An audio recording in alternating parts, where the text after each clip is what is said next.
Now, we come to the body language. Please understand that body language is not an exact science. For example, many of the things that you will read, people will say that if somebody is sitting like this or standing like that, this is a sign of a closed mind. It means the person is resistant, the person doesn't want to listen to you, the mind is closed. But believe me, this can also be the sign that a person is feeling cold. So they are cold and they are folding their hands, they are hugging themselves because the air conditioning is too high. Somebody might say that here is a person who is not just sitting like that, but their legs are also crossed.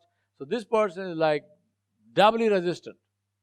But it could be that the person is cold and the person wants to go to the washroom, but you are so interesting that the person is sitting there. So it's the opposite of what you thought.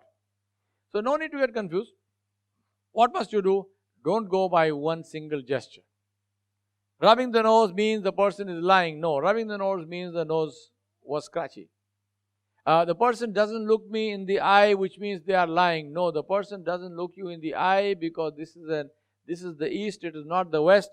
To look at somebody who is higher in status, your elder, your teacher, your boss, to look them directly in the eye and speak is against the culture. So people will not do that out of respect, not because they are lying. So understand the culture, look at gesture clusters, and then interpret the body language to the best of your ability so that you ensure that your presentation is not falling by the wayside.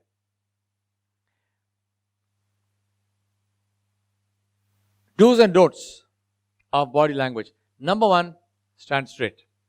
Don't slump, don't bend forward, stand straight. There is something about somebody who's standing straight, facing you square to the audience, which conveys confidence, which conveys credibility. So stand up straight and square to the audience. Number two, it's not illegal to move, but move only with a purpose. Purposeless movement indicates uncertainty, indicates fear, indicates nervousness, and it detracts from your credibility. So don't keep moving, don't keep swinging like this. Many times you would have seen this thing, people just, moving this way or just walking around. I'm talking to you and I'm doing this and I'm going backwards and forward. Don't do all this. Just stand square to the audience, keep your feet straight, let your feet point towards the audience and talk. Use the PST method. Keep your feet where they are, point to the slide, talk to the people. If you don't do that, if you move your feet, you will find that over time, over a small period of time, you will turn and you will be sideways to the audience, or you will be speaking with your back to the audience, because when you are nervous and you move, you will do this. So don't do that. Keep your feet here, plant them there, stand square to the audience and talk to the people. Smile when you look at people. It's not your funeral yet anyway, so show some energy. Smile when you talk to the people. Make open-handed gestures. Don't point with one finger. In most cultures, this is very rude. Never point with one finger. Open-handed gestures. Even when you point to the slide, don't say, don't do that, do that. You feeling nervous? Believe me, join the club. Everybody feels nervous. There was a funny, or sort of a survey that was done. I'm saying funny because the conclusion is funny, about the fears that people have. So it was, for example, they said fear of death, fear of heights, fear of drowning, fear of being bitten by a dog, and so on and so forth, fear of flying. And funnily, in the survey, they found that fear of public speaking was the number one fear, which was even more than the fear of death. So somebody wrote a comment there and they said, well, this means that the person delivering the eulogy at a funeral would rather be in the box. So if you're feeling nervous, believe me, you're not unique. Everybody feels nervous. I can't even remember the number of presentations that I have done in these 35 years. It's hundreds of them. But every time I stand before an audience, does my heart flutter a little bit? Yes, it does. Am I a bit nervous? Yes, I am nervous. I'm not hugely nervous because I draw on my experience, but I am nervous. I am not hugely nervous Because I have prepared for the presentation. But am I not completely, am I completely lacking or free of nervousness? No. Everybody is nervous, just don't show it.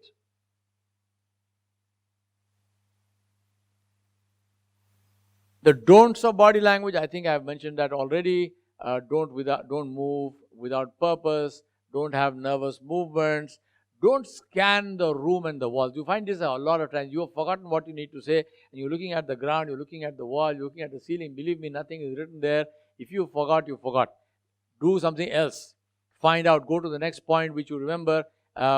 Make a huge mental note for yourself to say, I need to be better prepared next time. But don't try to look here and there. You will destroy your presentation even more.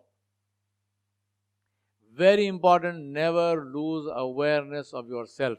You know, it's very important. Self-awareness is literally like standing outside here and looking at yourself and saying, what am I doing? What I'm doing, is it right? Is it not right? How's my head position? Am I looking at the audience? What are my gestures like? What's my body like? What's the body language like? All of this is literally like standing outside here and looking at yourself. So this self-awareness, the more you have that, the bigger a strength it is. So make sure that you have this self-awareness. Now, we come to the issue of visual input. You know, when you're making public speeches, people look at you and you want them to look at you. But every time somebody looks at you, it's like rays of light are coming and hitting you in the face. Now, this in itself produces nervousness. The more number of eyes looking at you, the more nervous you tend to get. At the same time, and so generally people then they look away, they don't look at the audience, they look at the floor, the walls. Never do that. Look at the audience. But when you are looking at the audience and the audience is looking at you, you find that you get sometimes more and more nervous.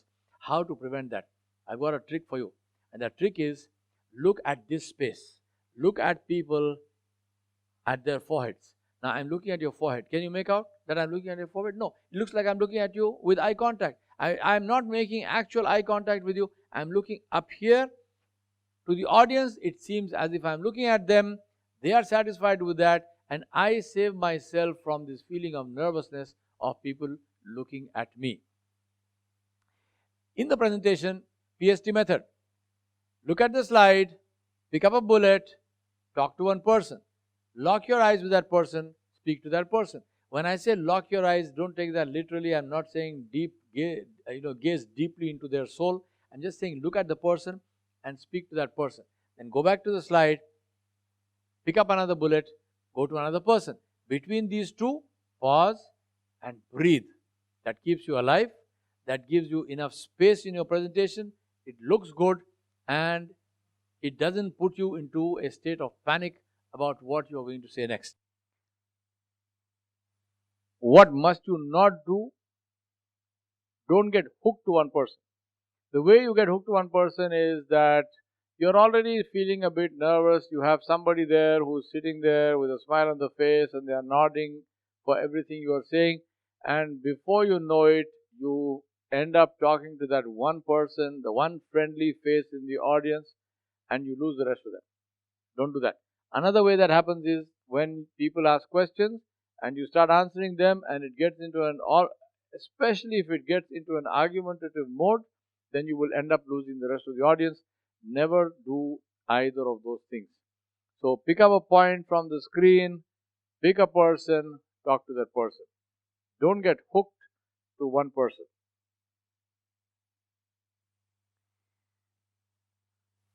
The voice. As I mentioned to you, there are two important things to remember about the voice. One is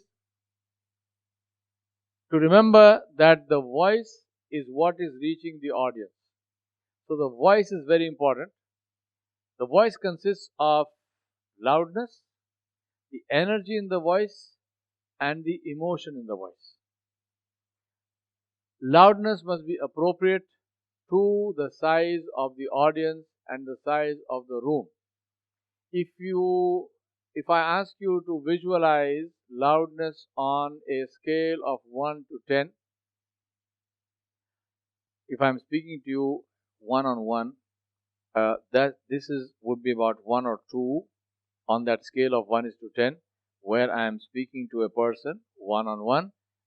This level of loudness is appropriate for a one-on-one conversation. It is not appropriate for a presentation. If I'm speaking to an audience of 10, 15, 20 people in the room, and I want to project my voice and I want to bring out the energy in the voice, then this level, which would be around 5 to 6 or maybe maximum 7, is the appropriate level of loudness for an audience like that. If I'm speaking at a political rally or I'm talking to a whole lot of people, 1,000 people in a big room, now that is at level 10, which would be highly inappropriate for an audience for whom you are making a presentation, which is in a room like this with 10, 15, 20 people. So if you think about your voice on the scale of 1:10, I try to demonstrate for you the 3 levels of that. Make sure your voice is at an appropriate pitch. Very important to speak at a pace which is appropriate. The best way to ensure that you are not speaking too fast or too slow is to ensure that you pronounce all the words. When we speak too fast, we run words one into the other. When you are speaking too slow, people go to sleep. So speak at an appropriate pace by ensuring that you pronounce all the words. If you are pronouncing all the words, then believe me, you are doing well.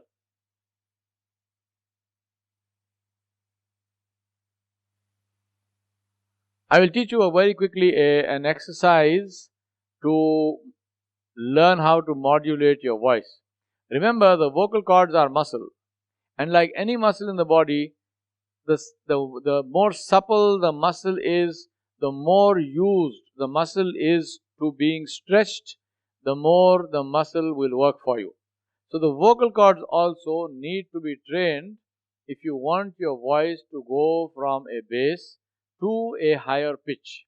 Now you're not singing, so it's not necessary. You won't in any case you will not be speaking at a very low bass or a very high pitch, but to have that freedom and to have that range in your vocal cords is very beneficial for public speaking.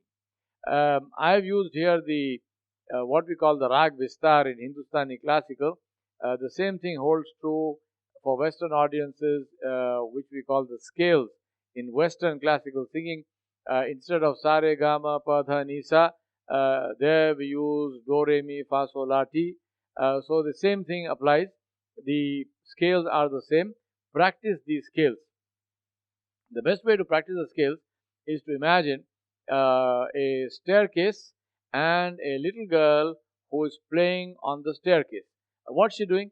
She's standing on the first step, and she hops onto the second step, and she hops back down to the first step.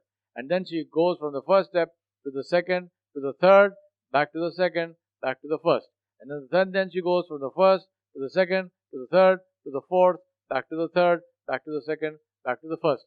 The important thing to understand is that your voice must show. If somebody just shuts their eyes and they listen to the voice, they must be able to see that little girl going up and down the steps.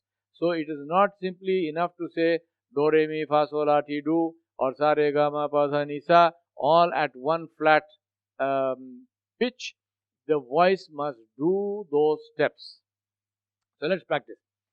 Sa, sa re sa, sa re ga re sa, sa re ga ma ga re sa, sa re ga ma pa ma ga re sa, sa re ga ma pa dha pa ma ga re sa, sa re ga ma pa dha ni dha pa ma ga re sa, Sa re ga ma pa dha ni sa ni dha pa ma ga re sa.